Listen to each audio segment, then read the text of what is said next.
Liebe Mitmenschen, wer etwas für den Weltfrieden, der nur über den Religionsfrieden der drei monotheistischen Religionen Judentum, Christentum, Islam führt, sollte sich informieren und weiterbilden. Das Wiedergeburtswissen spielt eine zentrale Rolle und sollte wieder von allen monotheistischen Religionen verbreitet werden. Nur so kann ein eigenverantwortliches Leben eines jeden von uns inkarnierten Menschenwesen funktionieren, die so versuchen tagtäglich den Versuchungen von Luzifer und seinen Schergen zu widerstehen, um den gottgegebenen freien Willen auch richtig einsetzen zu können. Darum betet man seit einigen Jahren wieder offiziell im Vaterunser-Gebet: Führe uns in der Versuchung. Ihr Jean-Pierre Leonard Schupp.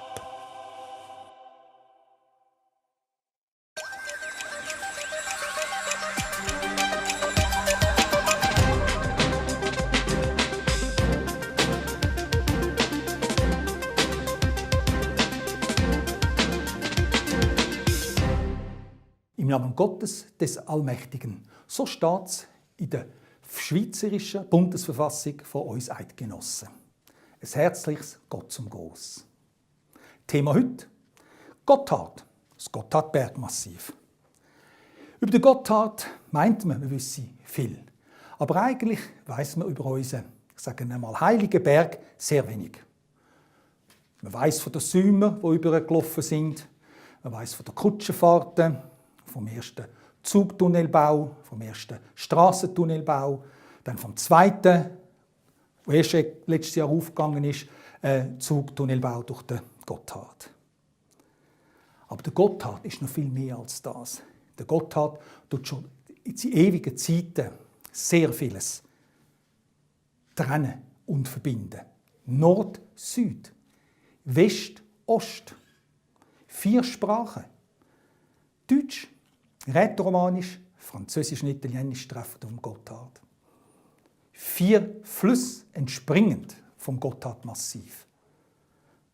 Die Rhone fließt die Schöllener Schlucht herab in Vierwaldstätter See. Nein, Entschuldigung, der Streuss. Streuss fließt vom Gotthardmassiv die Schöllener Schlucht herab in Vierwaldstätter See durch die Stadt Luzern. Und nachher weiter durch den Kanton Aargau und fließt dann wieder in die Aare und am Schluss wieder in den Rhein. Der Rhein entspringt auch beim Oberalppass, am Gotthardbergmassiv. Fließt herab, Domatems, Chur, das Rheintal darauf. Länder wie Fürstentum Liechtenstein, Österreich und natürlich Deutschland. Aber der Rhein tut auch noch bei Donau-Eschingen unten, wo die Donau entspringt, im unteren Bodensee, unterirdisch auch die Donau berühren. Auf der anderen Seite fließt die Rhone, das Wallis herab, fließt in den Genfersee hinein, nach Lyon und kommt an der Camargue, kommt sie wieder ins Mittelmeer an.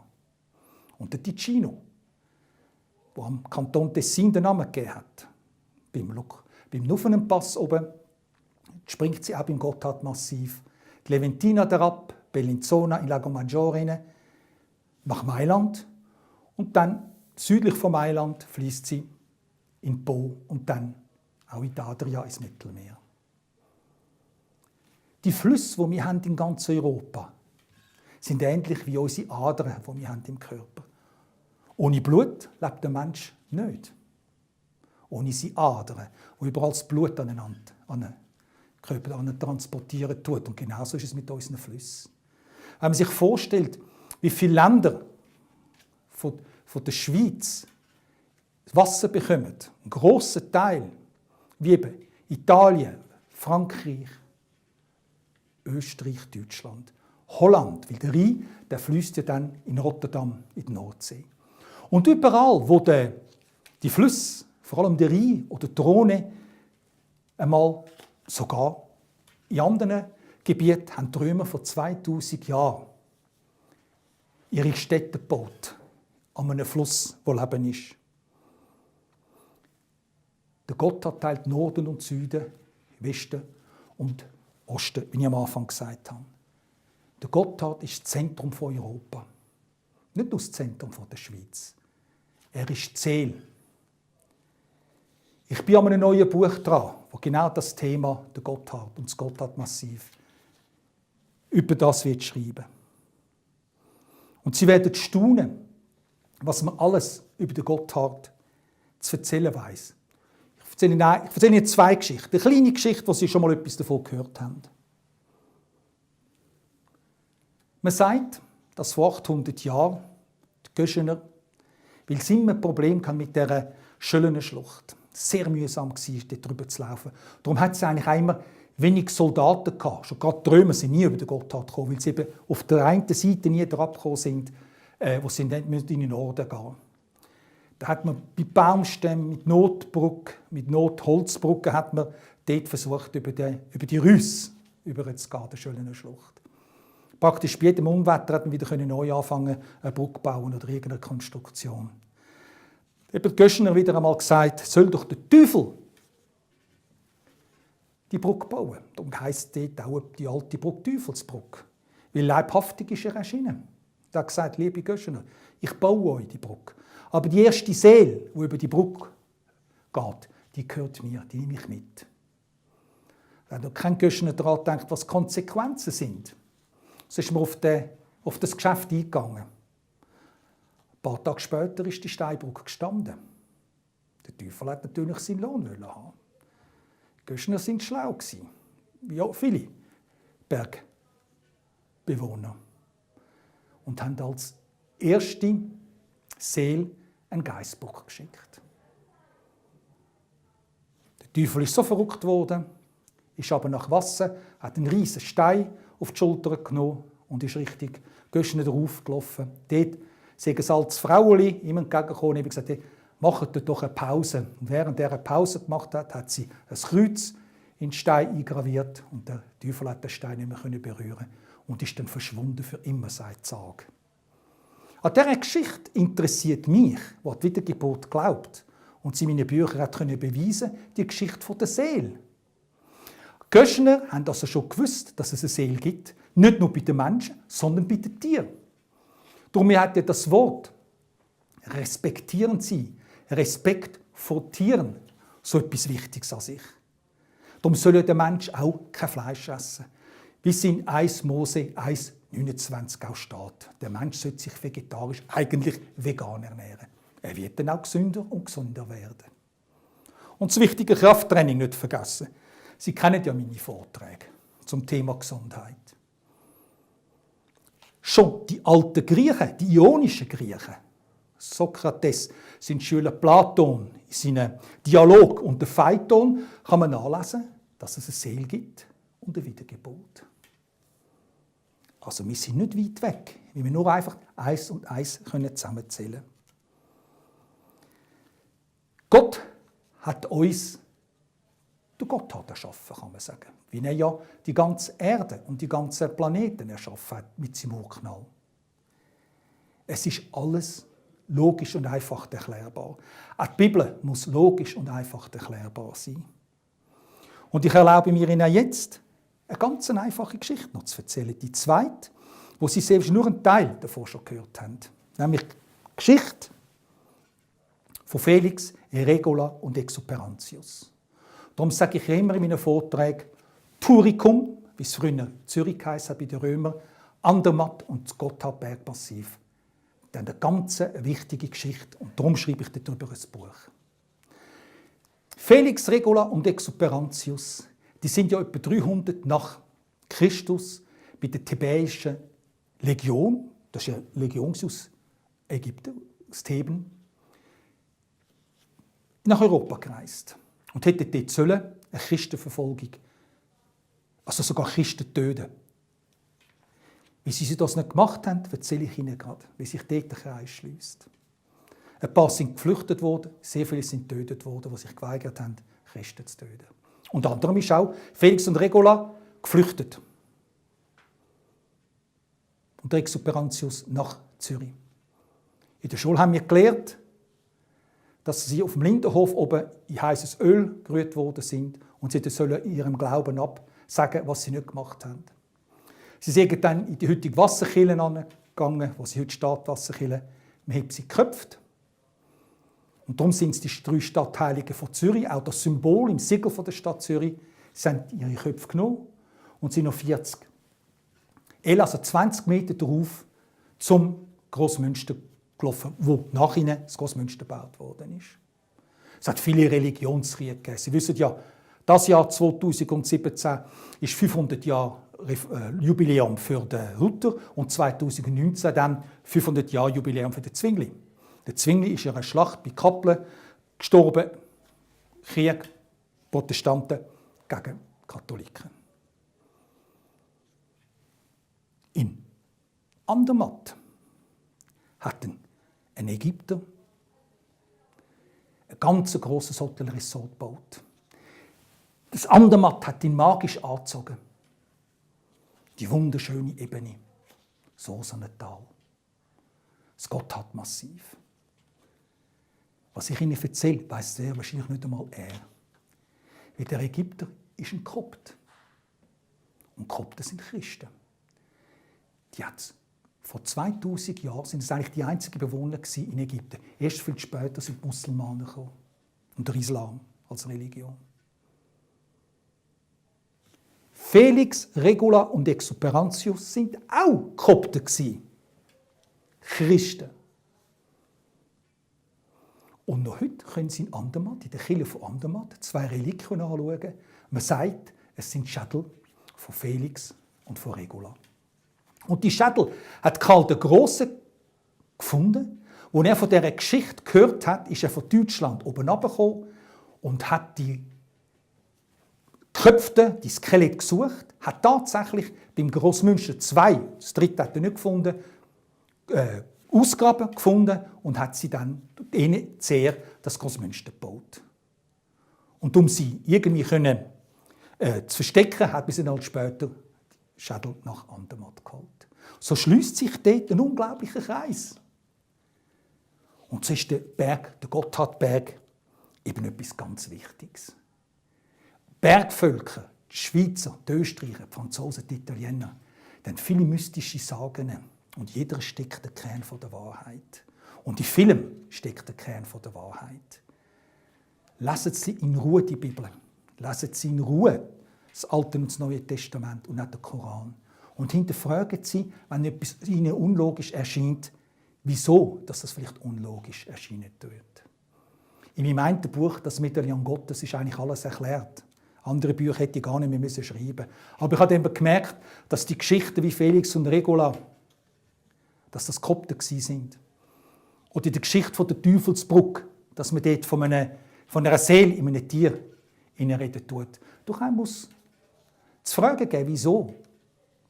Das Wiedergeburtswissen ist den monotheistischen Religionen, Judentum, Christentum, Islam, verloren gegangen. Man muss das wieder zurück implementieren. Man muss das Wiedergeburtswissen wieder predigen. Und auf einmal realisieren wir alle, wir sind alles Schwestern und Brüder. Wenn wir im Himmel sind als Engelwesen, sind wir jetzt als inkarnierte Geistwesen in unserem menschlichen Körper auch Schwestern und Brüder. Ich erlaube mir sie auch heute zu sagen, im Namen des Vaters und des Sohnes. Wir Menschen, wir dürfen uns segnen und bitten auch um ihr Segen. Danke. Wir sehen uns gerade nach einer Werbung in eigener Sache wieder. Bis nachher. Auf Wiedersehen. Herzlichen Gruß. Ihr Jean-Pierre Leonard Schupp. Liebe Mitmenschen, wer etwas für den Weltfrieden, der nur über den Religionsfrieden der 3 monotheistischen Religionen, Judentum, Christentum, Islam führt, sollte sich informieren und weiterbilden.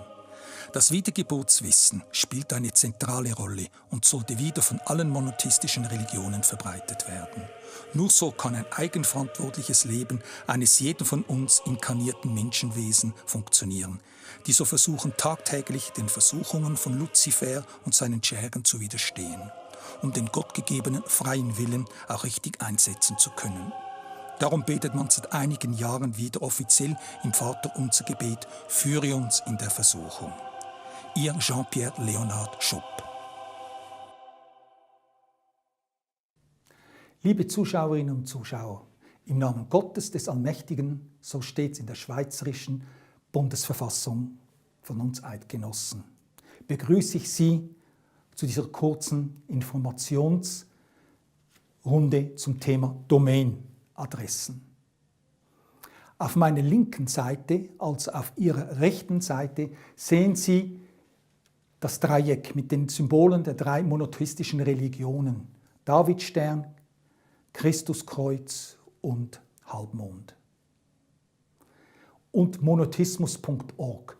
Unter monotheismus.org können Sie alle Informationen, die Videos, die Sie hier von mir sehen, downloaden und auch Videos über meine Bücher und natürlich auch meine Bücher bestellen.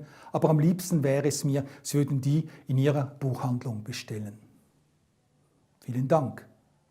Unter monotheismus.tv können Sie die gleichen Informationen in Englisch, Französisch und Italienisch und bald auch in Russisch sich ansehen. Interviews ebenfalls und Informationen zu Büchern, die es in diesen entsprechenden Sprachen auch zu bestellen gibt.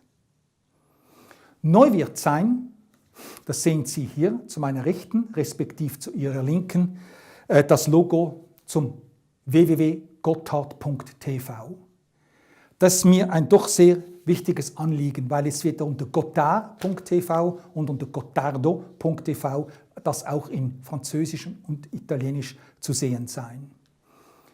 Unter Gotthard möchte ich ein Forum organisieren, ein Seminar, wo sich Menschen treffen können, vielleicht in Zürich oder Andermatt, wo Religionsführer, die den Sinn der Wiedergeburt verstanden haben, begriffen haben, dass wir 2000 Jahre andauernde Religionskriege nur beenden können, wenn wir die Religionen analysieren. Wo ist was in der Bibel oder im Koran falsch übersetzt worden?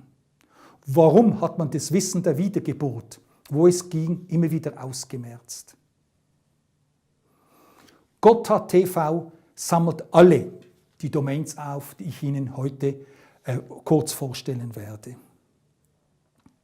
Und ich hoffe sehr, dass Sie auch zu folgendem Logo hier Gesundheitsengel, auf Englisch Health Angels, Gefallen finden werden.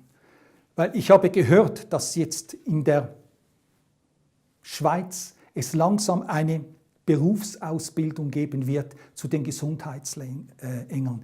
Menschen, die anderen Menschen lernen, eigenverantwortlich zu leben. Sie nicht nur in ein Fitnessstudio begleiten, dass die das wichtige Fitness, also Kraft-, Muskeltraining machen können, sondern sie auch noch nach Hause begleiten können, mit ihnen einkaufen gehen, dass diese Menschen möglichst sich gesund ernähren, viel Wasser trinken, viel spazieren gehen. Dass bis der Mensch merkt, wie er sich ernähren muss, der Körper wird es dann mit Gesundheit danken. Soll dieses Logo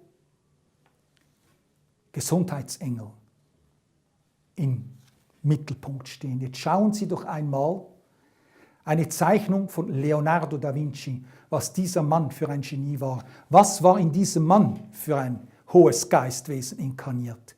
Wenn man den Mann dreht, schauen Sie den Zoom an, hat er dort zwei Engel, die sich küssen, versteckt. Darum Health Angels, Gesundheitsengel. Das soll das Symbol sein, die uns Menschen begleitet für diesen neuen Beruf des Gesundheitspartners oder eben des Gesundheitsengels. Wir brauchen nicht 150.000 neue Pflegerinnen alleine in der Schweiz. Nehmen wir an, es sind so viele auch in Österreich und 10-mal so viele wohl in Deutschland. Wir brauchen entsprechende Gesundheitsengel, die den Menschen lernen, eigenverantwortlich zu leben, sich eigenverantwortlich zu ernähren, zu spazieren, zu trainieren. Und noch etwas ganz Wichtiges. Im Himmel sind wir alle einmal Engelwesen gewesen. Wir waren alle Schwestern und Brüder. So können wir es auch auf Erden sein. Die Gleichberechtigung zwischen Frau und Mann muss 100%ig wieder überall umgesetzt werden. Es ist wichtig, Gott wird es uns danken. Und ich habe mir noch ein anderes Logo erlaubt kreieren zu lassen. Heavens Angels. Himmelsengel. Das sehen Sie jetzt. Ja, in der Tat, die 3 Symbole, religiösen Symbole von den monotheistischen Religionen und mittendrin ein Motorrad. Wieso? Ich fahre sehr gern Motorrad. Ich liebe die Schweizer Berge. Und Sie können kostenlos unter Heavens Angels, hätte ich doch fast was ganz Falsches gesagt, unter Heavens Angels, diesen Poster, dieses Logo downloaden und dann selber so ein Logo ausdrucken. Auf Ihren Motorradtank oder auf Ihr Auto, auf Ihr Fahrrad, auf Ihren LKW oder Bus kleben. Wenn Sie das machen, zeigen Sie nach außen, dass Sie alle für Sie Schwestern und Brüder sind. Dass Sie auch verstanden haben, dass es eine Wiedergeburt gibt. Wir waren schon ein paar Mal auf dieser Erde inkarniert. Hoffen wir, dass wenn wir nach Gottes Gesetzen leben, es eines Tages nicht mehr werden müssen, weil Sie wissen, das Erdenleben ist hart. Gleich wie dick der Geldbeutel ist. Weniger ist mehr, handeln Sie bitte auch immer danach.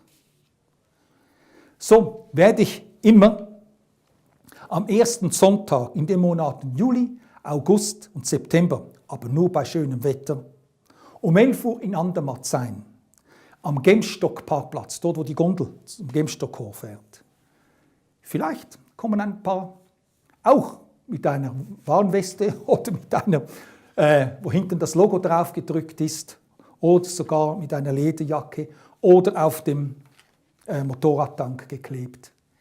Und machen mit mir eine Fahrt, wo wir zum Gotthardpass oder zum Oberalppass oder zum Furka-Pass oder sogar eine Rundfahrt machen können, auch über den Nuffenenpass.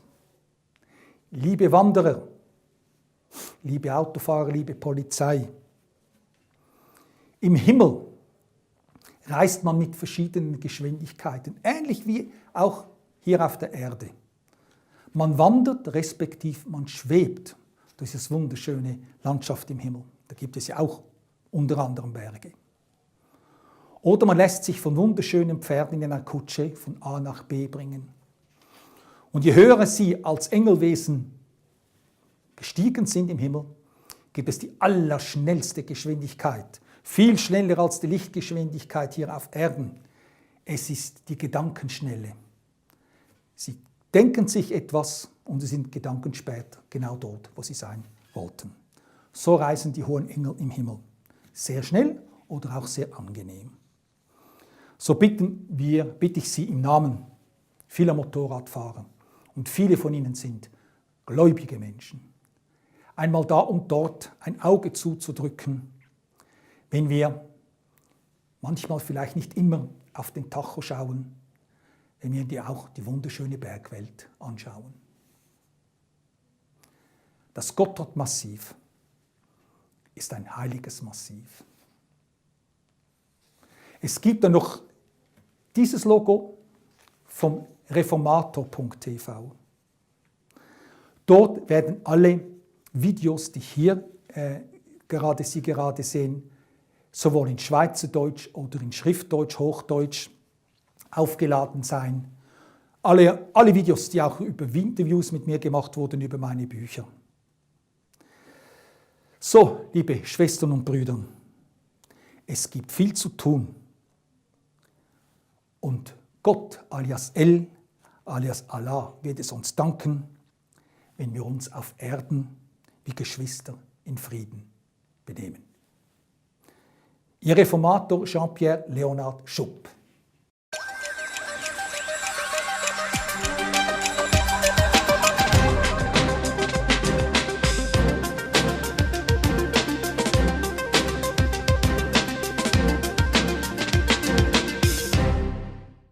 Ein Geschenk für ihre Zukunft. Diese Bücher beweisen, dass das Wiedergeburtswissen in den 3 monotheistischen Religionen Judentum, Christentum und Islam vergessen gegangen ist.